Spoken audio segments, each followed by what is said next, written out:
Hey guys, so I'm only gonna do a short reading for today.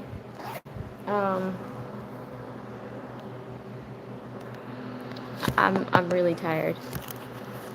So I'm gonna read a random page. This is the random page from earlier, and then a random page out of the Bible, and then I'll do the reading that I pulled this energy last night. It has shifted since then, but we'll just get this over with, and then maybe we'll pull a couple cue cards. So this is devotional, experiencing God day by day, and this is the one that I landed on. Put lying away. Okay, so I was getting like heavy like truth. That was the energy. Since you put away lying, speak the truth, each one to his neighbor, because we are members of one another.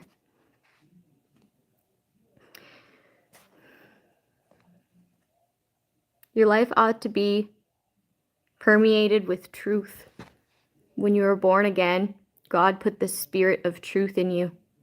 John 16, verse 13. The Spirit's role is to guide you into all truth. The Spirit wants to fill your mind with whatever is true. If you allow the Spirit to fill you with God's truth, you will be truthful in your actions and in your relationships. According to Jesus, this means that your yes will always mean yes, and your no will always mean no. The world considers truth as optional. Deception permeates every corner of society because the prince of this world is the author and father of lies. John 8, verse 44. From his first contact with people, Satan has been lying to them and persuading them to live in falsehood rather than living in truth.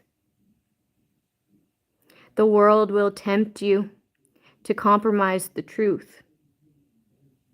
You may be fooled into thinking that you can accomplish greater good by withholding the truth. That is a demonic deception. You can't use deception to build the kingdom of God. God refuses to use sinful means to accomplish his holy purposes. And that's why the truth feels so I always say, truth speaks peace into the soul. That's why it feels so peaceful. You know if something's good or bad, if you do it or you say it, and you'll feel something afterwards. You cannot use deception to build the kingdom of God. God refuses to use sinful... Okay. Let's see, where was I? You may be tempted to live a life by projecting a false image of yourself. Jesus condemned this as a hypocrisy. Luke 12, verse 56. When you sin, you'll be tempted to conceal the truth. Yet only as you confess the truth will you be forgiven and set free. James 5, verse 16. So when people say the truth will set you free, that's you living in your truth, right? Not only the truth around you, or people being truthful to you, okay, to allow that relationship to grow in a positive manner, but to also be true within self, okay, and that will set you free within, right? It'll give you more peace. That's what setting free means. What you say reflects what is in your heart. Matt 12, verse 34. If your heart is filled with deception, your mouth will speak falsehood. Ask God to permeate you with his truth so that you find falsehood in any form. I don't know this word.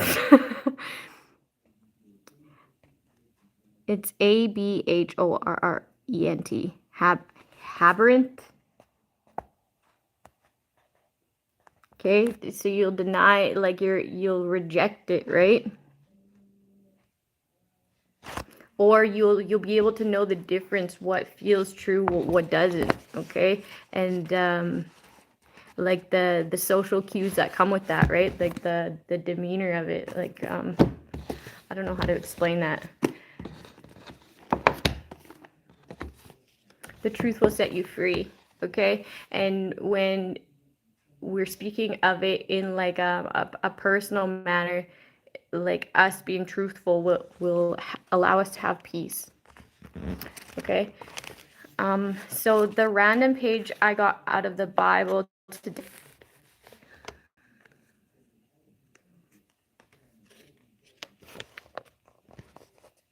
Okay.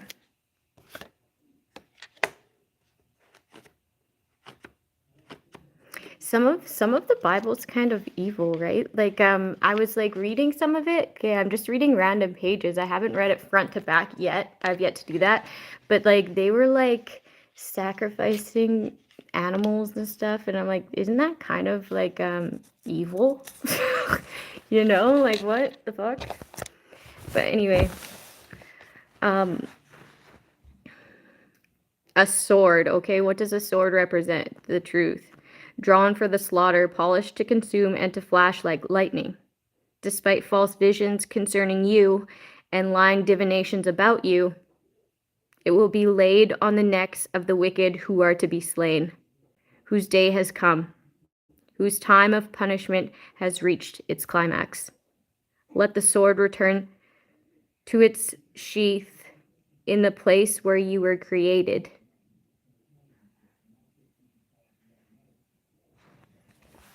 In the land of our ancestry, I will judge you. I will pour out my wrath on you and breathe out my fiery anger against you. I'll deliver you into the hands of brutal men, men skilled in destruction. You will be fuel for the fire. Your blood will shed in your land, and you will be remembered no more. For I, the Lord, have spoken. Okay? And that was like judgment for sins.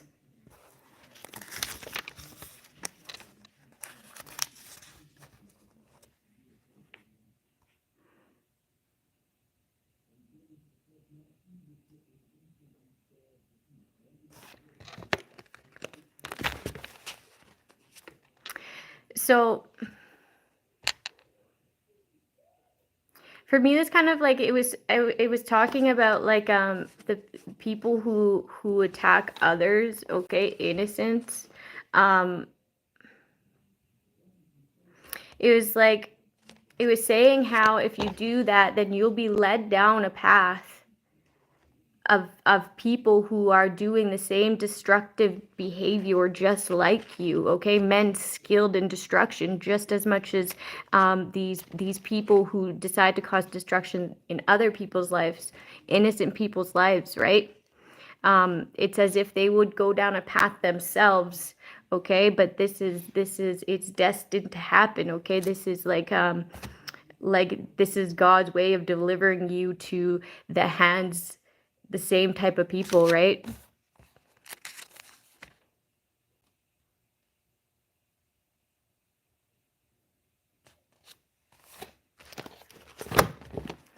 Okay, so I'm gonna read this from yesterday. That was like judgment upon people who cause destruction for people who don't deserve it. Yeah.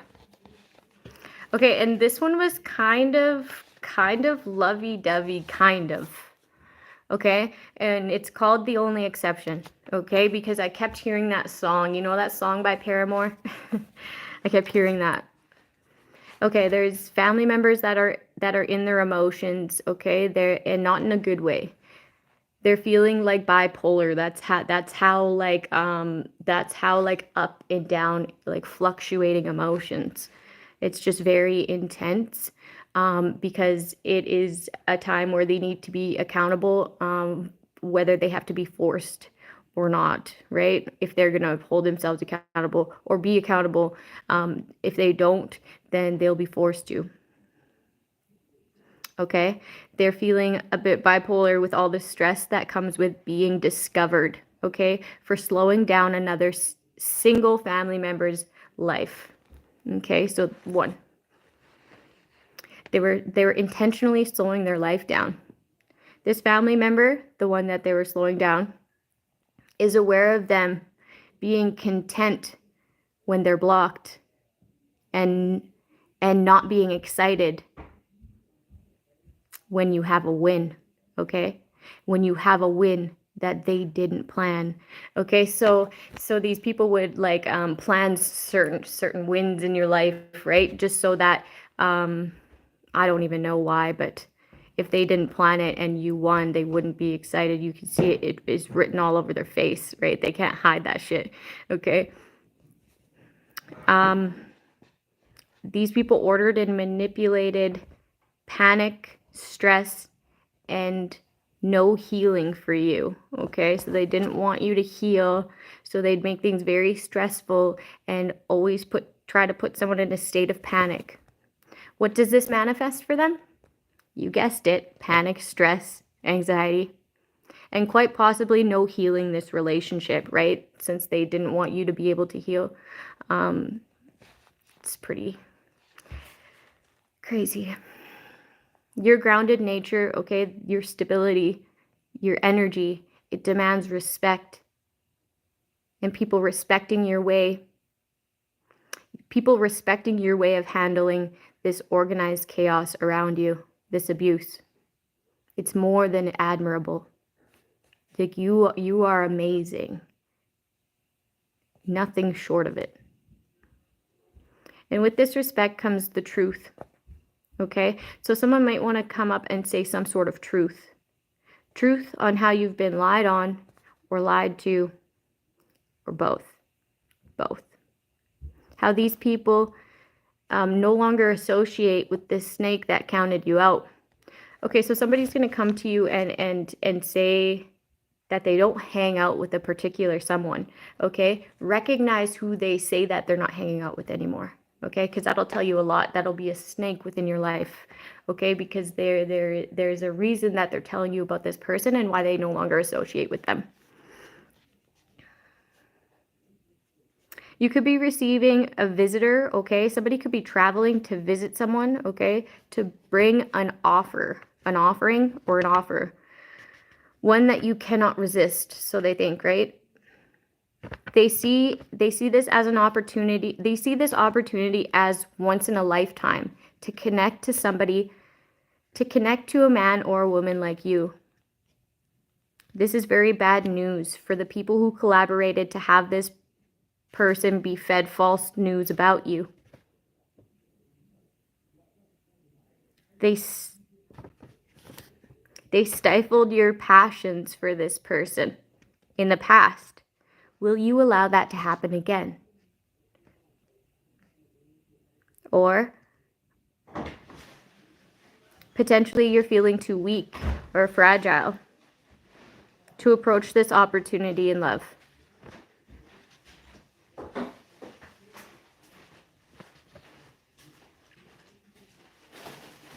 Because that's what these communities are hoping for. And then I heard, "You are the only exception," that song by Paramore. Okay, I put it on the community tab. Are you going to do the bottles right now? I'm on live.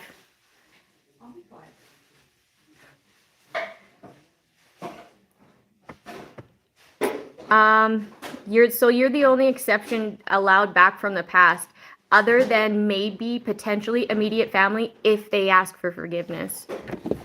Have a good night, people.